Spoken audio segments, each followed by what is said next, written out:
850 collieries owned by the nation. Over 220 million tons of coal a year. 700,000 men and boys, miners, but all specialists, hewers, fillers, shot firers, deputies, haulage men. The longest coal road, 3 miles or more from pit bottom. The deepest workings, 4,000 feet, as deep as Ben Nevis is high. And it all began 900 years ago.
Years ago. From the beaches of Northumberland, Durham and the Firth of Forth, sea coal was gathered. The seams outcropped on the sea's edge, and lumps of coal were washed ashore like any other rock.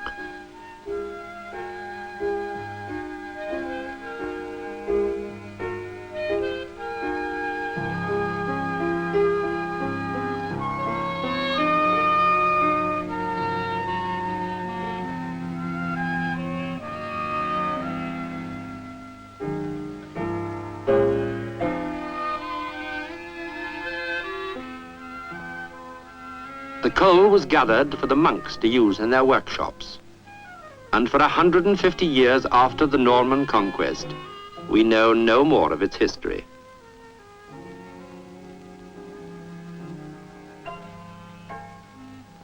Then, from the great monasteries and abbeys of the northeast, news of coal was carried by pilgrims traveling from one part of the country to another. By 1270, coastal ships had started to bear the new fuel from Tyneside to as far south as London. Where the coal lay near the surface, they dug trenches to get it. And then coal mining developed. 2 kinds of mine were used. One was sunk into an outcrop of coal from the surface. It was known as a bell pit because of its shape.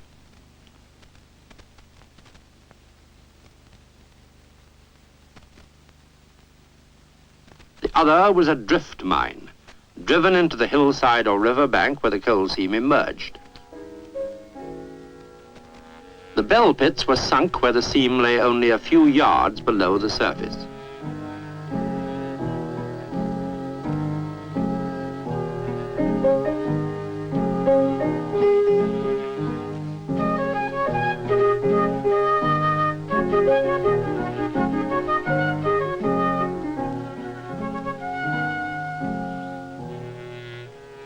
One man, a pitman as he was already called, would dig out the coal with a helper, usually his wife, to fetch and carry.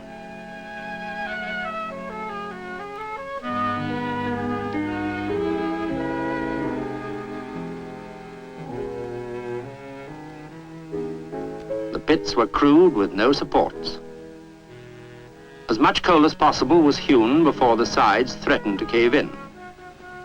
The pit would then be abandoned and another started nearby. One of the ancient laws of the Forest of Dean had fixed that a second pit should be at a distance to which a miner could throw a shovel full of rubbish from the pit he had worked out.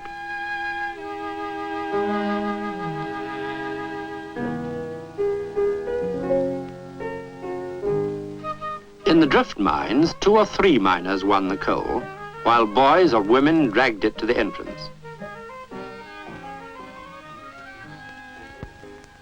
Then the need for coal increased. By the 14th century, artisans were using it extensively in their workshops, and in 1367 it was allowed to be exported to Calais. So these hillside workings were often extended deeper. The coal was easy to get as only the best and the thickest seams were worked. They were threatened by only two dangers: water and stale air. Stale air, choke damp which could suffocate and kill. The only sign of its presence was the slowly dimming candle. If seen in time, it could be dispersed by fanning the air, which the miner would do with his jacket or any piece of cloth kept handy for the purpose. Then water, a problem that was to remain with coal mining for the next 600 years. Steadily and constantly it seeped down from the surface into the coal faces, and at times threatened to make them unworkable. In this primitive stage of coal mining history, the water was drained away along small tunnels or adits, driven to the end of the drift from the hillside or river bank at a point lower than the main entrance. This also helped to ventilate the mine and reduce the danger from choke damp. As the workings moved further in, shorter routes were essential for the men, the coal, and the air. Steep slopes or landways were driven.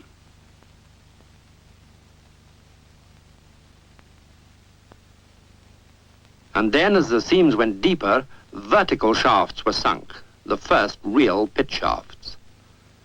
And this was to mean new problems in bringing up the coal.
During the past 4 centuries, the mining of coal had developed slowly but steadily in almost every coal field that is worked today. Tyneside, Coaly Tyne as Milton later called it, was the largest. In fact, by Tudor times, there were 400 vessels in the Tyne coal fleet. In Elizabeth's reign, coal had been very unpopular. Her Majesty findeth herself greatly grieved and annoyed with the taste and the smoke of the sea coals. But as Britain's sea power grew, wood was needed in vast quantities for shipbuilding and for smelting iron for arms, armor, and cannon. The charcoal needed for smelting 1 ton of iron destroyed a whole acre of woodland.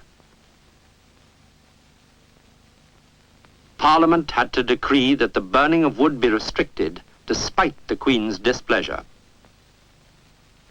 In the towns, the wood fire became almost wholly a luxury of the nobility. But James I had no objection to coal, and in the 17th century it became fashionable by royal favor. So coal mining had become an industry. Pits were made larger and deeper, sometimes as much as 200 or 300 feet below ground. Increasing numbers of women and children were employed to drag the weighty loads along the rough and sometimes steep roadways.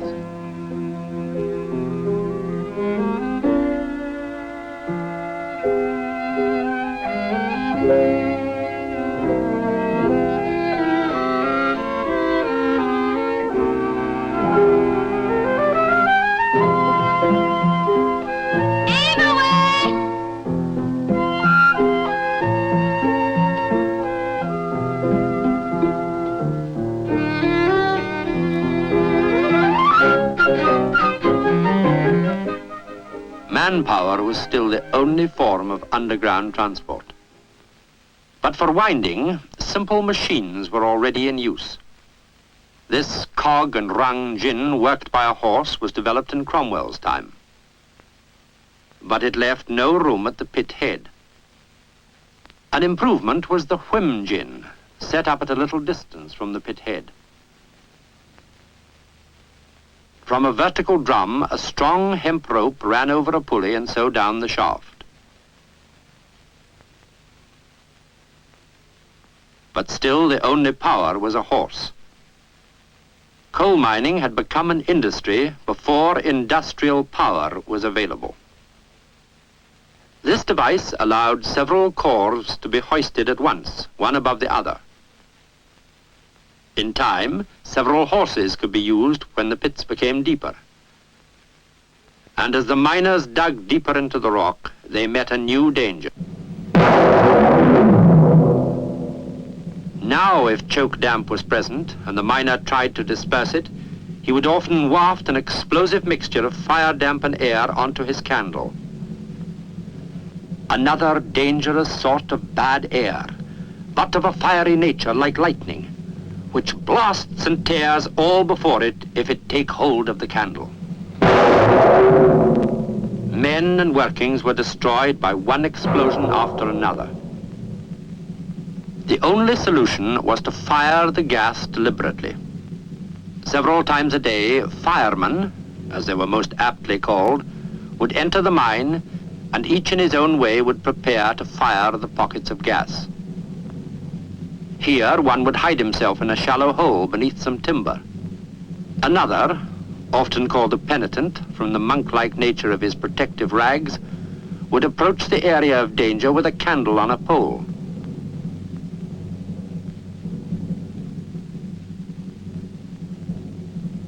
Then, in one way or another, the gas would be ignited.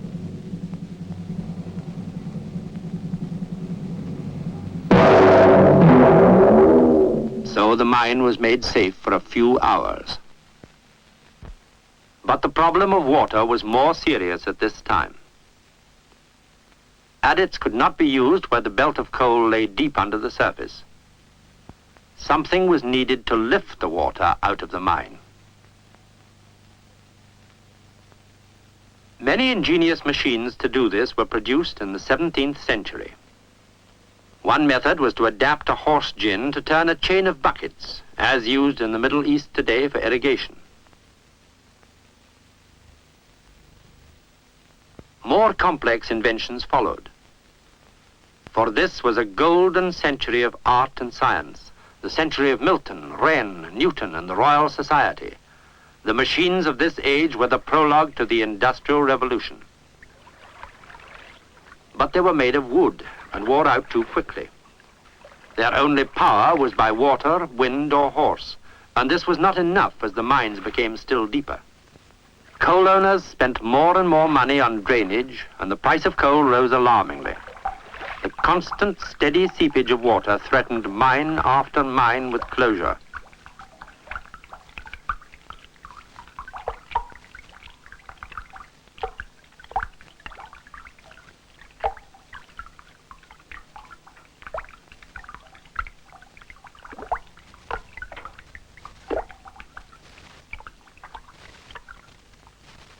One gloomy prophet in the House of Commons complained that the pits would be flooded before the 20 years' lease of the mines expired.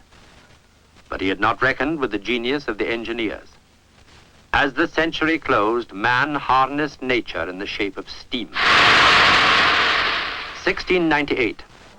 A patent was granted to Captain Savory for a new invention, driven by the impellent force of fire, which will be of great use for draining of mines.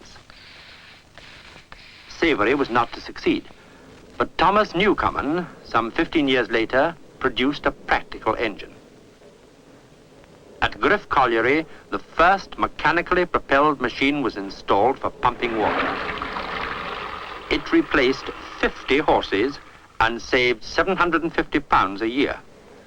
These engines had to be made by craftsmen in the traditional materials, wood, copper, and lead. Iron was still too scarce to be used.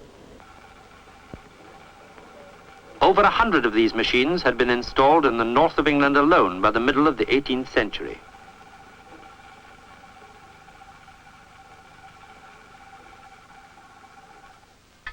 Then a new partnership arose. Abraham Darby perfected the coking of coal and used it in the smelting of iron. From 1740 onwards, iron was produced cheaply and plentifully by the use of coal, and in its turn, iron helped to produce more coal. With cheap iron, the steam engine was rapidly improved, although its only function was to pump water and to drain the mines. And with cheap iron, haulage in the coal fields was transformed. Until now, almost the only improvement underground had been a wheelbarrow on planks. This had been used for centuries. Wooden wheels on wooden rails were another idea of the 17th century. Now came iron, and railways improved. Above ground, the rail system in the collieries advanced even more rapidly, and level haulages often ran for several miles. Where the ground sloped, the empty wagons would be pulled up to the pit bank by the full ones which ran down under their own weight on a self-acting inclined plane. Sometimes a horse would pull up the empties. To save the horse unnecessary walking, a special wagon was provided to take him on the downward journey, a privilege we are told that the horse highly appreciated. But these railways seldom carried the coal more than a few miles, usually to the nearest seaport or waterway. Canals were built to carry the coal further afield in horse-drawn barges. But horsepower was not enough for this expanding industry. The sun and planet gear was devised by James Watt in 1782. Now rotary motion made it possible for stationary steam engines to raise coal and to draw wagons. A new engineering age had begun. Iron, coal, and steam made the last years of the 18th century the starting point of the modern world. Idea followed idea. If steam could turn wheels, why not a steam engine on wheels? Trevithick made the first attempt. He used the same principles as in stationary engines. Blenkinsop carried the idea forward, and the first practical locomotive drew coal at Middleton Colliery. So the coal fields became the birthplace of the railways.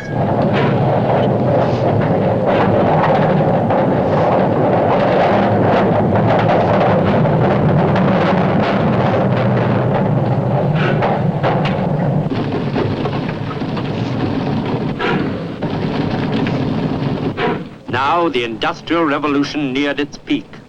Coal mining boomed. In the 100 years after the Battle of Trafalgar, production per year was to grow from 10 million tons to 225 million tons. To get it meant a vast increase in manpower.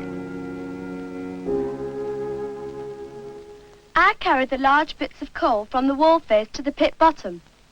The weight is usually 100 weight. I don't know how many pounds that is, but it's some weight to carry. I've naught to do but sit and open a door with a bend to it. I never see daylight now, except on Sundays. I push the coves along the tram road. It tires me at night, in my back and shoulders and all over. I don't like it because it's dark and being in so many hours. I don't play at all, but sometimes I whistle.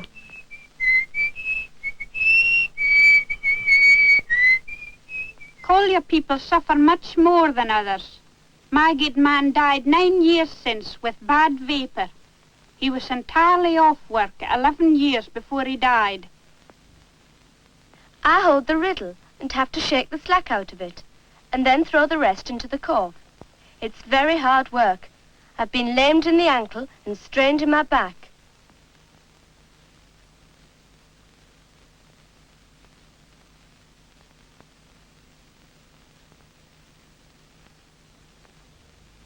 You must just tell the Queen Victoria that women people here don't mind work, but they object to horsework. She would have the blessing of all the Scottish coal women if she could get them out of the pits. Neither drainage nor ventilation are sufficiently attended to for the health and comfort of the work people in a majority of cases. While in some the ventilation is so imperfect that it is positively dangerous. Fire damp remained the gravest danger. Miners became skilled in detecting its presence by the flames of their naked candles. But even so, every week several miners and boys were killed or burnt by fire and explosion. Perhaps the steel mill was the answer, an invention of Carlisle Spedding, one of the great names in coal mining history. It was a steel wheel turned against a piece of flint, lighting the workings with a shower of sparks, which were thought to be not hot enough to ignite the fire damp. It was as dangerous as the candle. Even the phosphorescent light of putrefying fish skins, miners were ready to try any extreme. They might as well have worked with no light at all, as indeed they sometimes did. But when explosives were used for blasting coal and a hand drill was the only tool, a good light was essential. In any case, as the fuse was only a slender hollow stalk filled with powder, a candle was needed to light it. With the blasting of coal came a new hazard: explosive coal dust.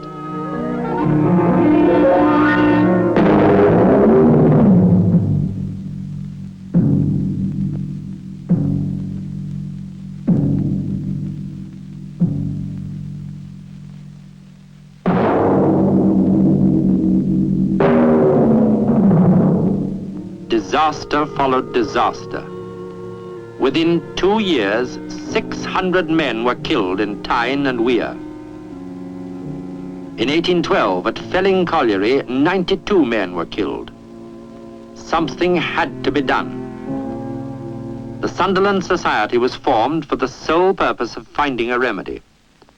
It appealed to Sir Humphrey Davy for help. Within a year, he produced a lamp, which he and others who believed in it took underground to prove to the miners that it could be used in a fiery pit without igniting the gas. "It is," he said, "the best thing I ever did." But a magistrate said, I have always been of the opinion that though Davy's lamp was a valuable discovery, it has in practice been much abused, for it has enabled colliers to work where they otherwise ought not. I wish to add that when it is used, an explosion may be produced by the imprudence of any single individual.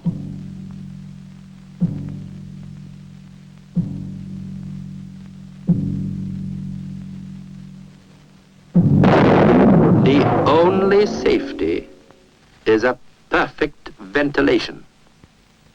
Fire baskets were the first artificial means of ventilation. They were lowered down a shaft. The fire caused the air to rise in that shaft and to circulate in the workings. These fire baskets later became huge furnaces placed near to the base of the upcast shaft and were in use until the coming of mechanical fans. As the mines became bigger, the working faces only were supplied with a flow of air. But this left large parts of the mine unventilated, and they filled up with dangerous pockets of gas. Then, by the use of ventilation doors and brick stoppings, the air was made to circulate throughout the whole mine.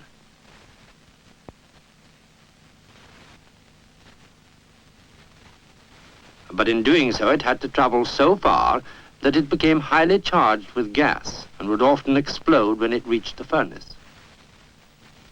A remedy for this danger was put forward by an anonymous writer who called himself a rational friend to schemes of improvement. He suggested dividing the mine into a greater number of independent systems of ventilation, so disposed that each wagon road should form part of an air course. The great John Buddle put this system into practice and brought about a revolution in the ventilation of coal mines. At last, the safety of the men who won the coal was slowly catching up with other advances. Below ground, ventilation became better and safety lights were improved. But travelling in the shaft was still terrifying and dangerous. In Scotland, women still climbed over 100 feet to the surface by ladders. Men descended clinging to ropes like a living chandelier. But guide rails brought greater safety, and 2 shafts became the rule. For the next 50 years, invention followed invention, all adding to safety in the shaft.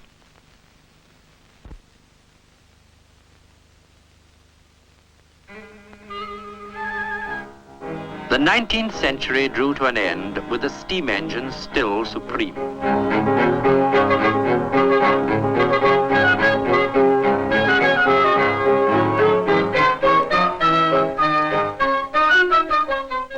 The old queen died. In 1900, 225 million tons of coal were won by 1 million workers, although they used their hands and simple tools. But they were still working in good seams. Now the good seams were beginning to run out.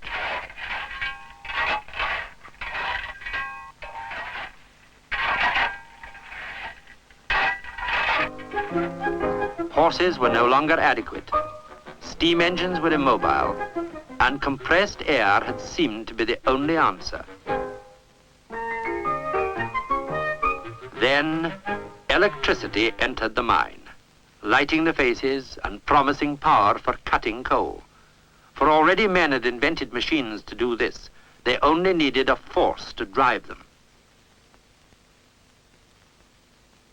The 50 years that changed the car and the aeroplane from supernatural instruments before whose miracles we used to stand amazed into objects which we now employ without giving them a thought, saw the same dramatic changes in the mechanization of coal mining.